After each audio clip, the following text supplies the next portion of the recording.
I can tell you how to stop your IQ from decreasing as you get older. That's not so bad because it does that. Fluid IQ decreases from the time you're 20 and pretty rapidly. It's physical health is the best preventative. So exercise, physical exercise. Weirdly enough, you think, well, why? Well, your brain uses oxygen like mad, right? And it needs to be kept clean and well oxygenated. And physical exercise, both like weightlifting, so anaerobic and aerobic exercise both seem to be very, very effective at staving off cognitive declines across the lifespan. So that's a really useful thing to know because that's the only thing we know that does that. So then the next best predictor of lifetime success is conscientiousness. Well, so, and of the two aspects of conscientiousness, say orderliness and industriousness, the better predictor is industriousness. So the question is, well, what can you do about your industriousness? And the answer to that is, well, that's kind of rough too, because there's a strong genetic component. But you can work on micro habits with regards to your conscientiousness. And I think the best micro habits, this is partly to do with this future authoring program processes, I think the best thing you can do with regards to your conscientiousness is to set up some aims for yourself, goals that you actually value. And the future authoring program helps people do that.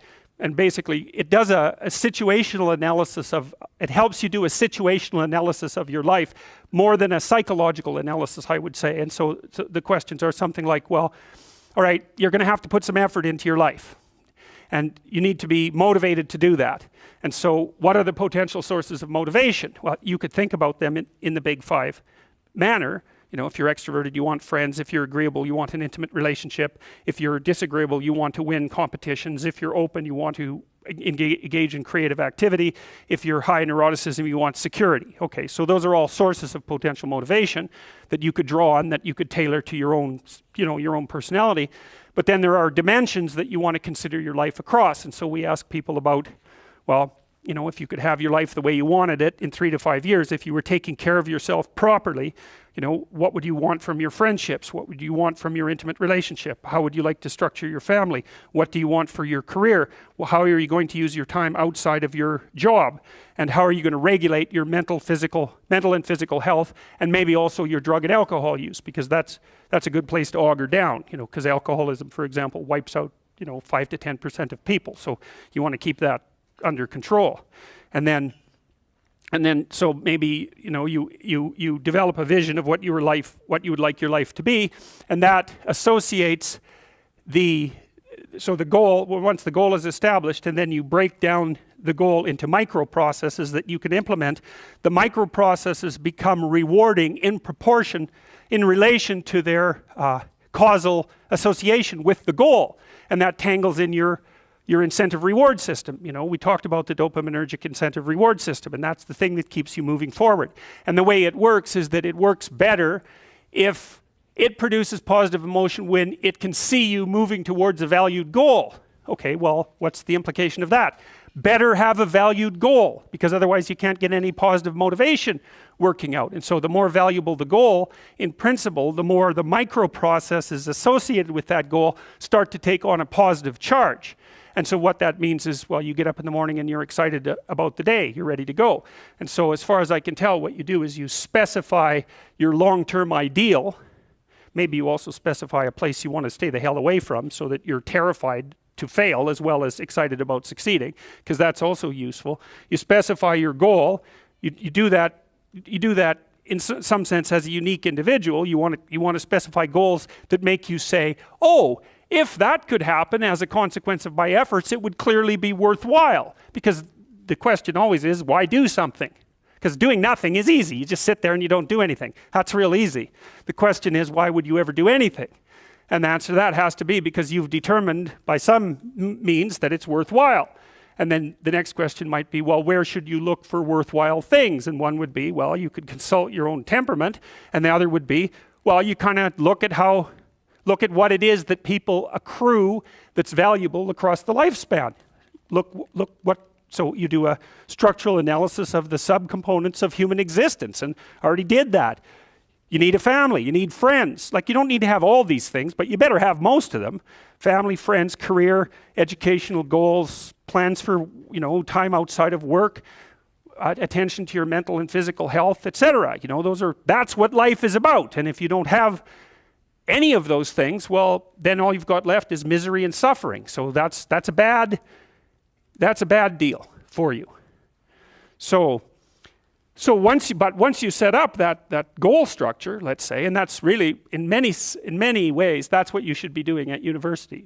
That's exactly what you should be doing, is trying to figure out who it is that you're trying to be, right? And you aim at that, and then you use everything you learn as a means of building that person that you want to be. And I really mean want to be. I don't mean should be, even those things are going to overlap.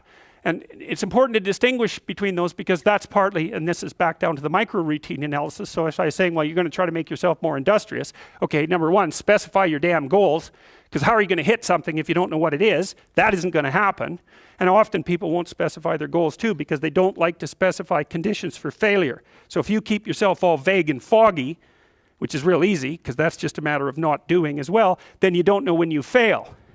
And people might say, well, I really don't want to know when I fail because that's painful. So I'll keep myself blind about when I fail. That's fine, except you'll fail all the time then. You just won't know it until you've failed so badly that you're done. And that can easily happen by the time you're 40.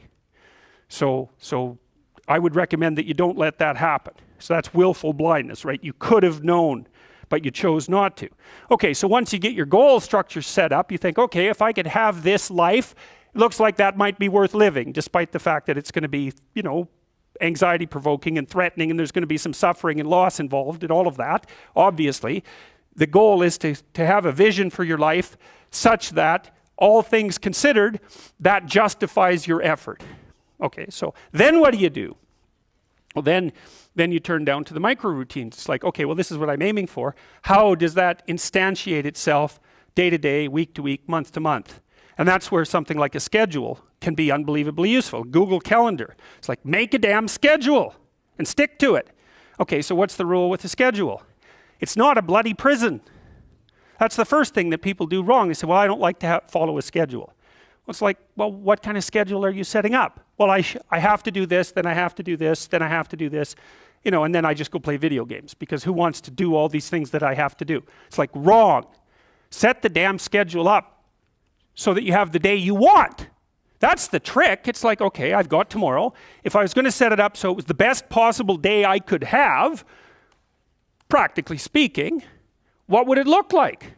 Well, then you schedule that. And obviously there's a bit of responsibility that's going to go along with that, because if you have any sense, one of the things that you're going to insist upon is that at the end of the day, you're not in worse shape than you were than at the beginning of the day, right? Because that's a stupid day.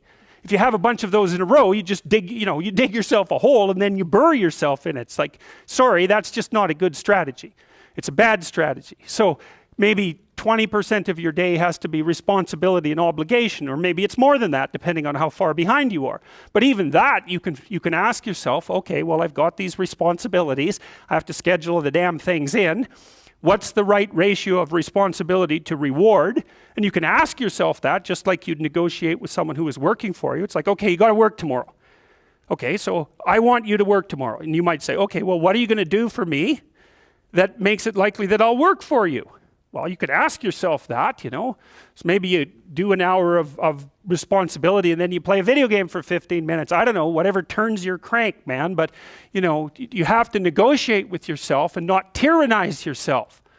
Like you're negotiating with someone that you care for, that you would like to be productive and have a good life. And that's how you make the schedule. It's like, and then you look at the day and you think, well, if I had that day, that'd be good. Great.